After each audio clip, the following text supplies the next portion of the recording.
Hi, how y'all doing today? Welcome back to my channel. I'm Linda, and today I am making some burgers slash steaks that are really not burgers or steaks, because recently I decided to change to a plant-based diet. And when I decided to change, it wasn't because I did not like the taste of meat. It was just that I decided it was better for my health. So I decided that sometimes I want something that has that texture or the taste, similar. And so I found something that works really well, and it is called Vital Wheat Gluten.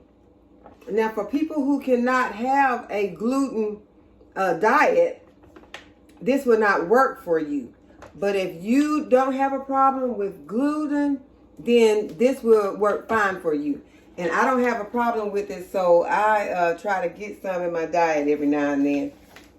So what I did, the recipe calls for 1.5 cup of Vital Wheat Gluten. So I went ahead and put 1.5 cup in my bowl. And I keep my bowls separate, that I'm adding my dry ingredients to and the one that I'm adding my wet ingredients to. And in this blender food processor, I have put in 1 can of lentil beans. I added some Worcestershire powder because I wasn't planning on making this video, and so I already had started putting stuff in, but this is some Worcestershire powder that I put in. And I put in, it was about 1/4 of a teaspoon of that Worcestershire powder because it has sodium in it, a lot of sodium. I also added one of these not beef bouillon cubes,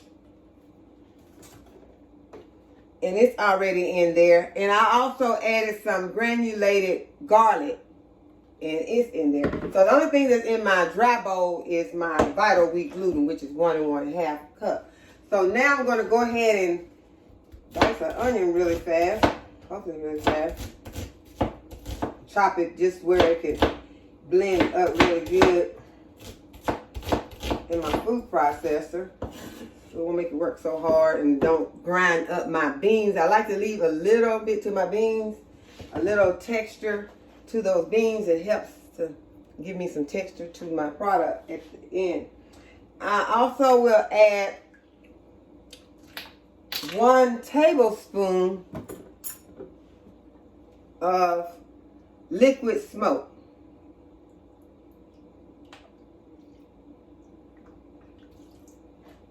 You can add a little bit more. Sometimes I like it a little more smoky than that. So I add about 1 tablespoon and a half. And a tablespoon of smoked paprika.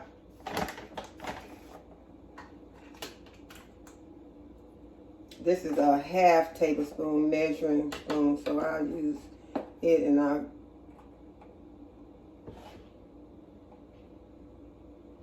that looks like a lot. I'm gonna just put that amount in there. Put 1/2 tablespoon of it. And then I'll be adding a teaspoon of onion powder,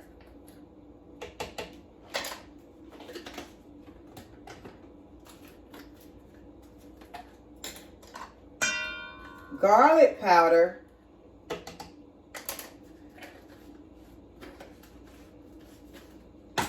I'll be adding what I call a dash of black pepper. It's just a little.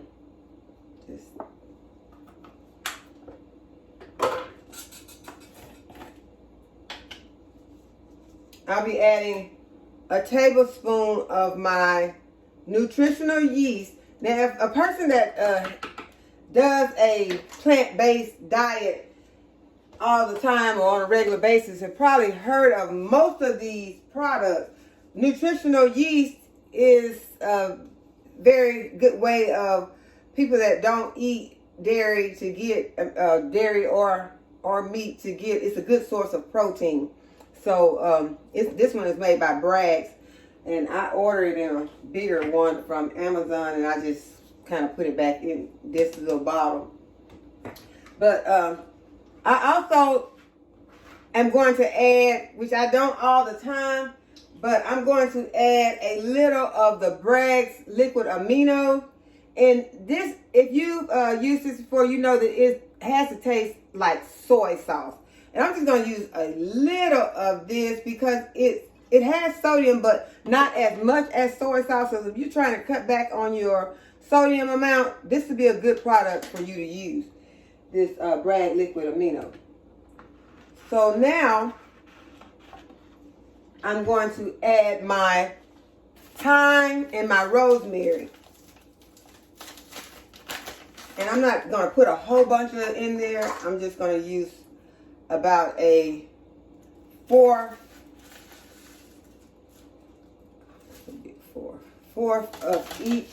teaspoon of dry rosemary and a fourth teaspoon of dried thyme.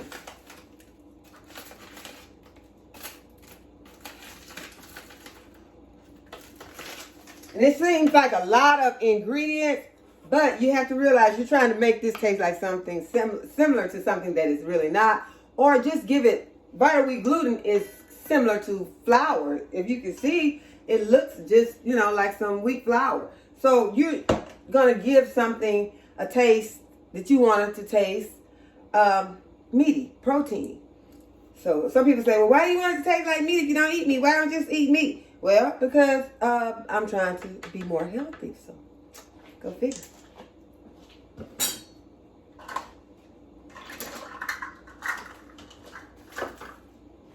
Now I'm going to add some olive oil.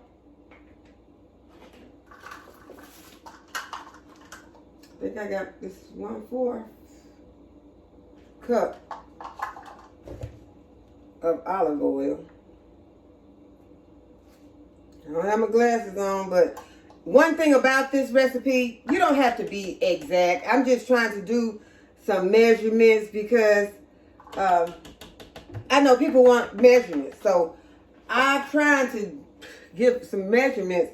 Although, to be honest, a lot of times I do not use exact measurements unless it's in baking. And to be honest, sometimes I don't even do that. And it turns out good to me. So, I don't be trying to force it on anybody else. It be good to me. So now, my last ingredient, I think, for this is some wine. I'm going to use some red wine, and I'm going to end up using a whole cup of red wine, but half of this red wine going to go in, I'm dripping oil, into my marinade, because I make a marinade for mine. And did I say half? See, now I was talking, I forgot. Okay, I'm going to put that much in there. And if it needs some more liquid at the end, because once you get it mixed up with your, I'm going to go ahead and add my parsley. I put some parsley in here. I'm going to go ahead and add my parsley to my marinade. I like to have that little flakes of parsley in my marinade. And if you wanted to, you could add, I'm going to add just a dash of this liquid amino. Since I just put a tiny, tiny bit, I'm going to add a little bit of the liquid aminos to my marinade. Also, I'm adding olive oil to my marinade. And I'm not giving out the measurements on this because it just depends on how much marinade you're going to need, how much of this product that you end up with. I also put some liquid smoke in there. And I may have to end up going back and putting some more, but I just put it in a bowl. And I'm going to just whisk it around. Just give it a little whisk. Can't say the whisk. But I got a fork. And I'm just going to whisk it around a little. And that smells really good. That liquid smoke in there, and that wine, olive oil. Smells really good. And I'm going to add some more onion powder and garlic powder to this, because this marinade is, you can leave it on for a while, or you can leave it on for just a short time. Just, you know, you can put it in the refrigerator and cover your product with it. Okay, now I'm going to go ahead and I'm going to blend my wet ingredients together.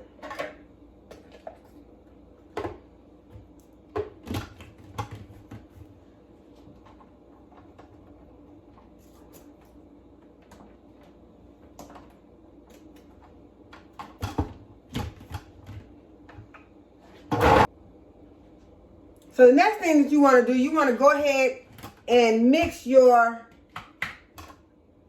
dry ingredients and your wet ingredients together. And I went back and I added my ketchup because I had forgot. So add 1/4 cup of ketchup. And if your mixture is too stiff, well, you know that it's not going to blend well with your powder, your dry ingredients, go ahead and just add a little water, because that's what I ended up having to do. I added about a 1/4 cup of water to the mix of wet. And so now I'm going to add the wet ingredients and the dry ingredients together. I'm just going to pour everything into my bowl. And also, if you end up having more wet ingredients, if your mixture ends up being soupy, you don't want soupy. You want it to end up being like a dough ball. So the only thing you have to do is just add a little bit of your vital wheat gluten until it gets to the consistency that you want. So I'm just stirring it here to form a ball. Let me show you what it's looking like as I stir it. And you want to get all your dry mixed in with your wet. I'm going to be stirring it around here until I get it to form a ball, and then I'll show you once I get it mixed up really good, because it's hard to mix it and hold it up to my camera. But I kind of do like a round movement with the spatula. I like to use a spatula. And some people I've seen, most of them get in with their hands. I'm going to eventually have to get in with my hands, but I try not to get in there before I have to. And you'll be shaping this dough. And mine is coming pretty close to where I want it.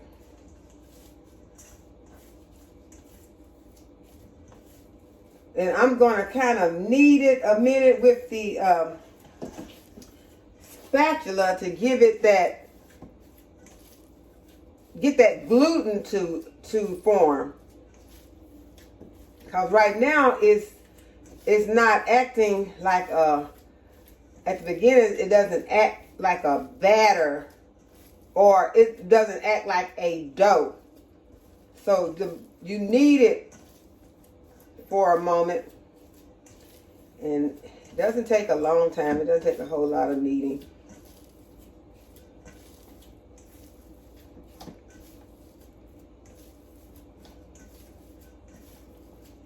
But you can watch it and see the gluten forming as you're kneading. I could get my cutting board out and lay it on there and knead it a little bit more. But what I'm going to do, I am going to get the vital wheat gluten out, and I'm going to sprinkle a little bit more because my dough is more wet than I like it to be, because I know how that texture will end up. So I'm just going to take a spoon, get me some out, and sprinkle it. Just do a little at a time because you don't want to overdo it. But once you have worked with this, you will become familiar with how it performs. So just a thing that you'll, if you decide to do it, that you'll eventually get used to. And I know some people say that, you know, they don't like stuff like this, fake meat. But a lot of people that I know have started doing meatless Mondays and other days of the week. So if you decide one night that you're not going to have meat, and this is a good way that you could do it and still have something that is similar to it in its place, but there is no meat in this. There are no dairy products in this.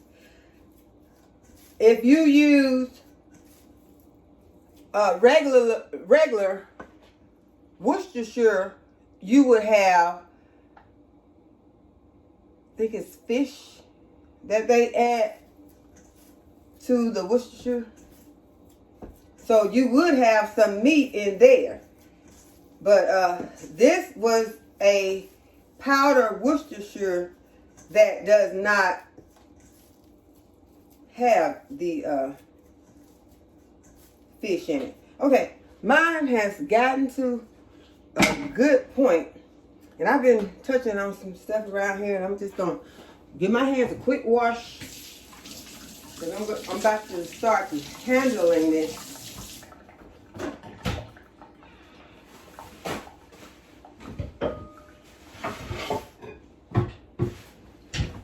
I'm gonna bring out my cutting board and I'm going to show you what this dough ended up looking like. Just bring it over here.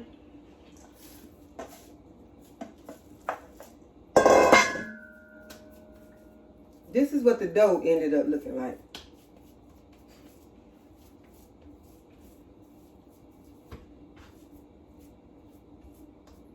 Had a chance for some gluten to build up in it.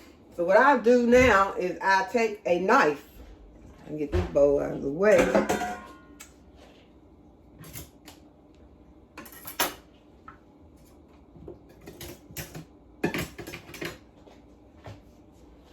Take a knife and I'll cut it. I'll start cutting it, and just depending on what I plan to shape it like. So I could shape it like this. I can shape it long like this. Stretch it out some.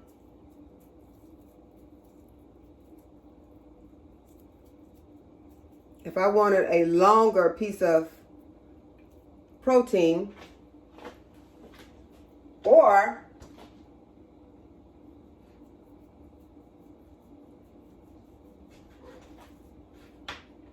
I can cut one like this, and I can just bring it in like this, bring it in. And now, it looks similar to a burger. So, it just depends on which ones you want to do. And what I do to them after I shape them is, here comes more work, and probably why a lot of people be like, oh no, I'm not doing that. But now you have to steam them. So I have a steamer, and I spray my steamer trays with some olive oil spray. And then I add my protein to it. My Vital Wheat gluten patties to my baskets. And so I'm going to go ahead and slice the rest of these. You can make them thick or you can make them thin. You can make them big. You can make them small.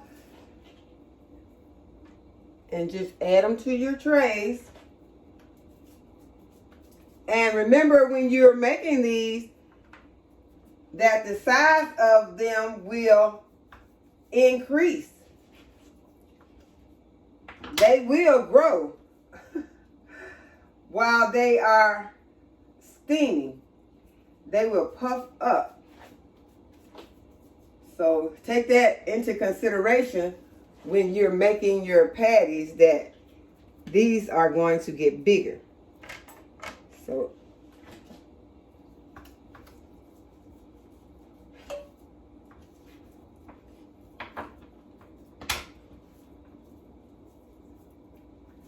you can also stack these in the basket. All you have to do is add some cooking spray to your basket on top of those that you already layered in, so that they won't stick to each other.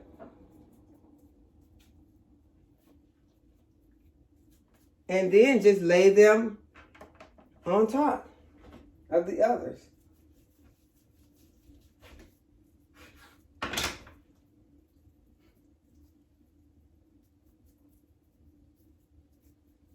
So what I'm doing, I'm making some in the shape of burgers and some in the state of fillets.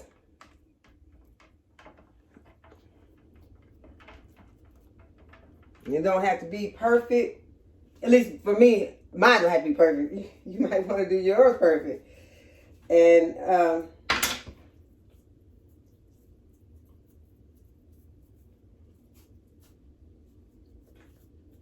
you can make these thinner and be able to get more out of your ingredients. Most of the time, it seems like I end up with 12. Don't look like I'm going to... Well, I could possibly end up with 12 if I make this burger here. No, I'm not going to do that. Probably going to end up with 11 this time. So that's fine, because that will last for a while. Because although I have decided to go plant-based, the rest of my household have not. So these will be eaten by me over a period of time. And I got some people who ask me if I have some, and I share them with them, who, people who have decided, to try to watch their intake. And like I say, some people that I know that do meatless Monday, and at the price of the meats now, probably gonna have a meatless Tuesday, Wednesday, Thursday, and Friday. But for right now, still going pretty good. I'm going to go ahead and add my baskets. Let's see, that's the big one. Look at these baskets. Okay, I think that's the big one. No, that's not the big one. Big one go on top. Small one go on the bottom. And now if you got the basket, my basket is set up. You can see my basket. I'll show you my basket here in a moment. Oops. Once I get it started.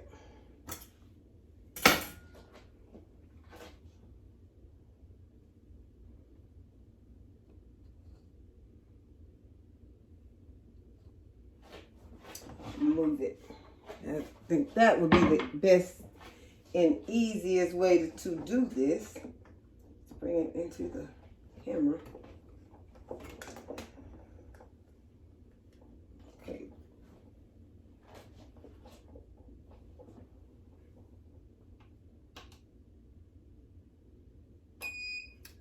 that is my steamer. I gotta give my hands another wash before I move anything else.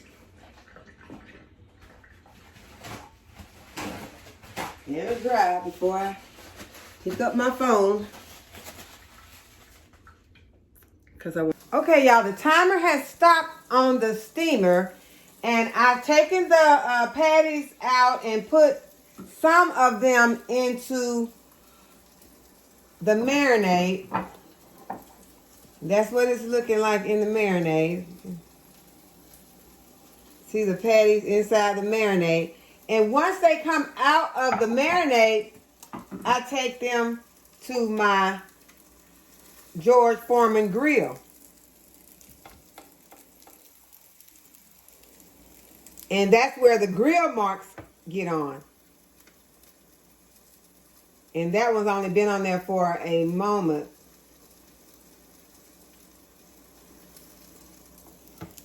But as you can see that it's getting some nice grill marks on it. And they're very delicious. After I take them out of the George Foreman grill, I'll either let them cool down, and then I put them either in the refrigerator or put them in Ziploc bags and take them to the freezer. And once they come out of the freezer, most of the time they're going to go into the freezer unless I'm about to do them right then, cook some. I put a little oil in the pan and I sear them in a pan. Even when they come out of the freezer, it only takes like 10 minutes. Like 5 minutes on each side on a low to medium temperature. And you can put them on a bun with tomato, lettuce, pickles, and onions, and a slice of, what I do is like a slice of plant-based cheese, and your condiments, ketchup, and mustard. And they make a very delicious sandwich, or you can serve them on the side of your meal as the same way that you would a steak. You could have it with a baked potato, a salad, and a glass of your favorite beverage. So I hope that you will try them if you're interested in taking, a break from, a day or so from meat, or if not, oh my goodness, the other side looks so delicious. I think I'm going to have to, this one here is going to end up, I'll hold my phone down so y'all can see it. That one's going to end up on a plate real fast, really, really fast. And that's hot. But yes, they are very, very delicious. And I wouldn't try to fool anyone with it, to think that it's meat, but I haven't had any complaints from anyone. I've had people come back and ask, if I would make them some. So give it a try. You might like it. And I'm very happy that you decided to spend some time with me today. And I hope that you will give the video a thumbs up. And I hope that you have a great rest of your day. And I'll see you in the next video. Bye-bye.